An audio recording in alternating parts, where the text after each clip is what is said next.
SNS College of Technology, Department of Artificial Intelligence and Data Science, Principles of Operating System.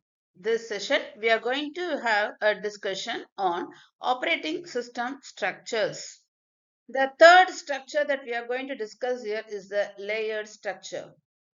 A layered structure in an operating system divides the operating system into different layers where each layer has a specific function, and each layer uses services from the layer below it and provides services to the layers above it. The lowest layer here works with the hardware, and the top layer or the uppermost layer interacts with the user. This design makes the system easier to understand, easy to maintain, and easy to debug. But it too has its own disadvantage where it can be slower due to multiple layers where the overhead can be more compared to the previous layers. That is, the performance overhead is going to be a major disadvantage in this type of the layered structure. An example that we can quote here is the OS. Microkernel structure.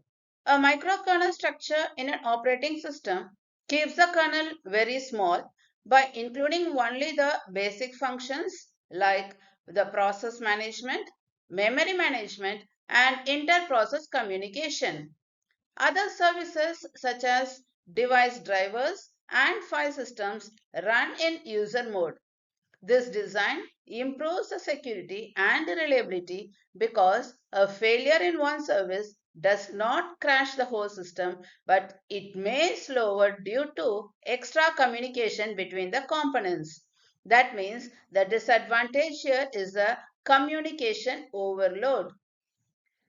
A simple example can be quoted for this type of an operating system structure is the Mac, Minix, and QNX operating systems.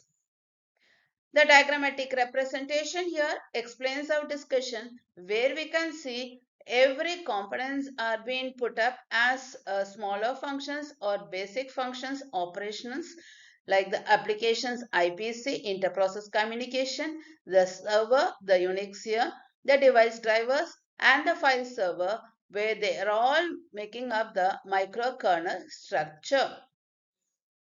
The modular or the hybrid structure. A modular structure in an operating system is a design where the OS is divided into separate modules and each module performs a specific function.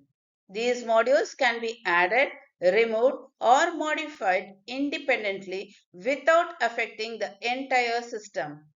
You can see here in the diagram the device and the bus drivers, the miscellaneous modules, streams modules, loadable system calls, file systems, executable formats, and scheduling classes are all put up as separate modules where each module can be added or removed depending on the user convenience as per the application requirements. And this makes this particular operating system more flexible, easy to maintain, and reliable while still providing a good performance.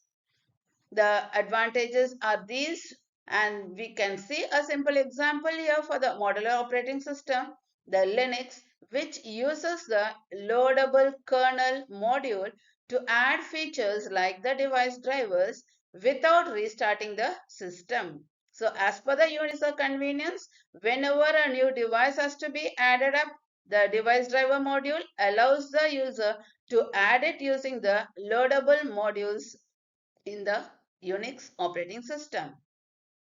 So let us conclude. In an operating system, different structures are used to organize the OS functions. A simple structure has little or no separation between the components, making it fast but insecure and hard to maintain. A monolithic structure places all the operating system services in one large kernel, which gives high performance but low reliability since one error can crash the whole system. A layer structure here divides the operating system into layers where each layer performs a specific task, making it easier to understand and maintain, but slightly slower.